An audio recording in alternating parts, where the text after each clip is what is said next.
By the year 2060, the US population will become more diverse ethnically and racially. And it is also projected that by 2045, the white population of the United States will account for less than 50% of the population.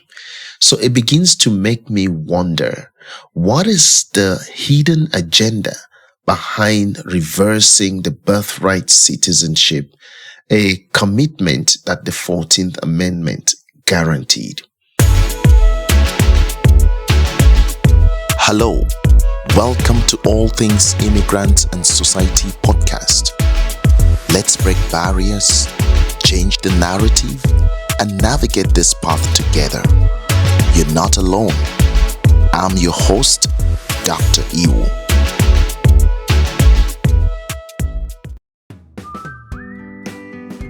Welcome back to All Things Immigrants and Society.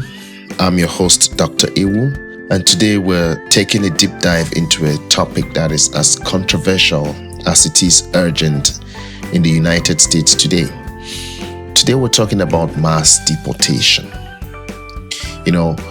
With renewed calls for sweeping deportation in the country, it has become very important for us to look into the legal complexities, to look into the cost implications, to look into the human impact that this will have in our society.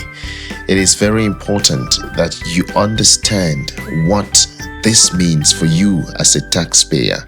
It's important to understand what could be the hidden political agenda to this whole mass deportation process. And most importantly, the call for birthright citizenship reversal, a constitutional guarantee made by the 14th Amendment. So sit back, let's dive in and look at what we're talking about here really. Mass deportation is not just an immigration issue. It's a financial, social, legal, and even international question. It affects every single one of us. And what could it take to deport millions and millions of people, undocumented immigrant? What will it mean for families, for industries, and for the community? And who would ultimately bear the cost to this? Let's break this down to you. Imagine trying to remove over 13.3 million people from the United States. That's the scale of what we're talking about here, folks. As of 2022, approximately 11 million undocumented immigrants lived in the United States. And from January 2023 to April 2024, an additional 2.3 million immigrants crossed the border and were released into the country under various conditions. Now, the financial cost of a one-time mass deportation is estimated at $315 billion. This includes $89.3 billion for arrest, $167.8 billion for detention facilities, $34.1 billion for legal processing, and $24.1 billion for the actual deportation itself. Now let's put this into perspective.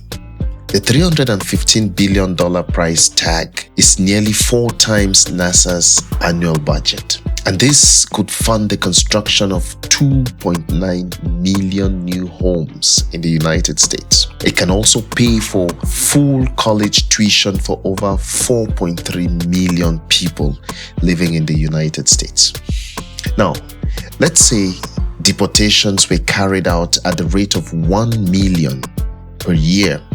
The cost will climb to about $967.9 billion over a decade due to the need for additional detention facilities, legal infrastructure, and law enforcement personnel. Mass deportation is primarily targeting undocumented immigrants. These are people who represent about 3.3% of the United States population. They also play an outsized role in the economy, Undocumented immigrants contribute over $46.8 billion in federal taxes and $29.3 billion in state and local taxes annually. These undocumented immigrants are also vital to industries like construction, agriculture, and hospitality industry. For instance, nearly 14% of the construction workforce consists of undocumented migrants, and deporting them will be devastating for these sectors. Many of these individuals have lived in the United States for over a decade, and 66% of them arrived as adults, while 25% of these undocumented immigrants arrived as children. Now, they are homeowners, they are parents, they are community members with 5.1 million US-born children who live in mixed status families today. So deporting these breadwinners would cause family income to plummet by an average of about 62.7%, and it will push many into poverty. But there is an even darker angle to consider. The Trump administration has floated the idea of reversing birthright citizenship, which grants US citizenship to children born on American soil regardless of their parents' immigration status. Now, if this is successful, this policy would give Trump's administration the grounds not only to deport parents but also their US-born children. Now, this will effectively target entire families for removal. Now, you may want to ask, what is the relationship between reversing the birthright citizenship and mass deportation? I'll just take you back to the 2022 census. According to the 2022 census, by the year 2060, the US population will become more diverse ethnically and racially. And it is also projected that by 2045, the white population of the United States will account for less than 50% of the population. So it begins to make me wonder, what is the hidden agenda behind reversing the birthright citizenship, a commitment that the 14th Amendment guaranteed? Could it be a strategy to slow the pace of this disparity in terms of the population, in terms of the demographics? Could it be a way of taking out as many immigrants as possible just to maintain the majority of the white folks in the United States? So it's worth pondering, what is really the political hidden agenda behind reversing the birthright citizenship? We're talking here of about 5.1 million US-born children of undocumented immigrants. What will it mean to take away all these people? What will it mean to take away all these families? It would definitely slow the pace of this demographic shift. You see, this mass deportation move would result in another scandalous wave of family separation while adding to the already massive legal and logistical implications and complexities of deportation. It's a strategy that places millions of American children at risk of statelessness and further destabilize communities. Mass deportation is not just expensive, it is legally complex. The United States immigration system requires due process for anyone that faces removal. This means hearing before an immigration judge, legal representation, and lengthy adjudication processes. It's important to know that in 2023, the United States Immigration Court backlog reached an all-time high of 2.6 million cases. Now, deporting millions would require hiring about 30,000 new law enforcement agents. It will require building over 1,000 new courtrooms. It will require expanding detention facilities to accommodate millions of individuals awaiting hearing. Even then, the logistical challenges abound. Many countries restrict or refuse to accept deportees, and the sheer volume of cases would overwhelm the system in no time. This isn't just a logistical nightmare. It is a violation waiting to happen. I can tell you for sure it is a violation of human rights waiting to happen. Expedited processes will sideline due process and human rights with this kind of mass deportation. You see, mass deportation will wreak havoc on the economy. Undocumented immigrants contribute to the GDP and social safety net, including $22.6 billion to Social Security and $5.7 billion to Medicare annually. Now, deporting them will shrink the GDP by about 4.2% to 6.8%. This will be a loss of up to about $1.7 trillion, comparable to the Great Depression. Entire industries could collapse. Construction could lose over 30% of its workforce in key trades like roofing and plastering or even painting. Agriculture and hospitality would also face massive labor shortages. This would lead to rising costs for consumers and businesses alike. The social impact is equally devastating. Deportation will tear apart 4 million mixed status families, leaving millions of US-born children without parents.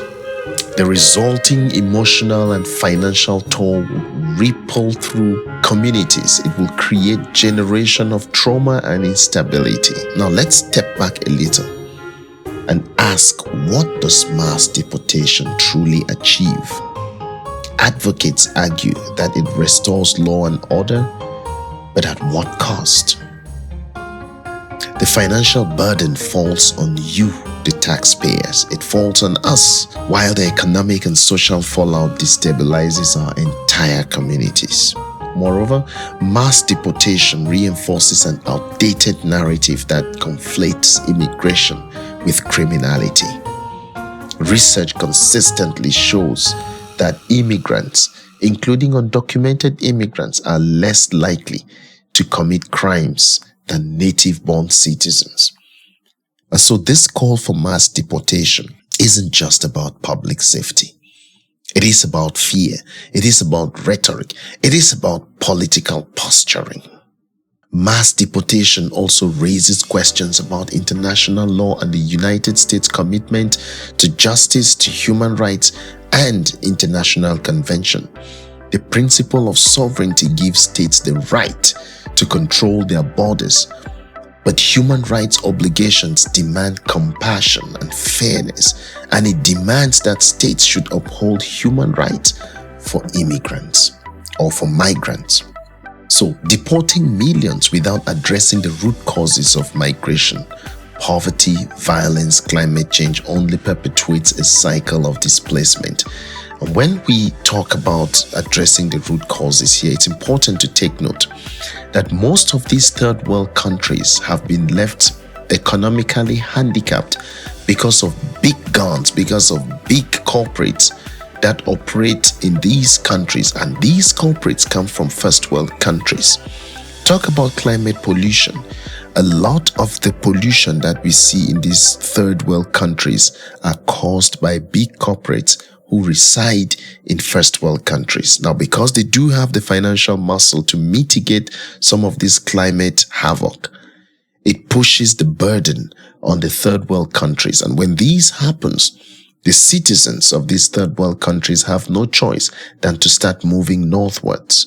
And so without a proper and comprehensive strategy to handle the issues of migration, there is no stopping the wave. There is no discussion about eliminating the aspect of migration in human societies. This is why we need to have a more comprehensive global attitude and approach in addressing issues of migration. Deporting millions without addressing these root causes of migration will only perpetuate displacement. International corporations, not unilateral action, is the key to sustainable solutions. Now that means investing in development, reforming immigration systems, and protecting the dignity of all individuals regardless of their status. And what does this mean for you? Mass deportation is more than a policy. It's a decision with profound consequences for families, for communities, and for the nation. It is expensive. It is impractical and deeply harmful to the fabric of our humanity. So as we navigate the complex realities of migration, let us remember that behind every statistic is a human story, one of resilience, one of hope, and the pursuit for a better life. This is where advocacy comes in, and this is where you come in also. So it's up to all of us to call for policies that prioritize compassion, fairness, and economic sense.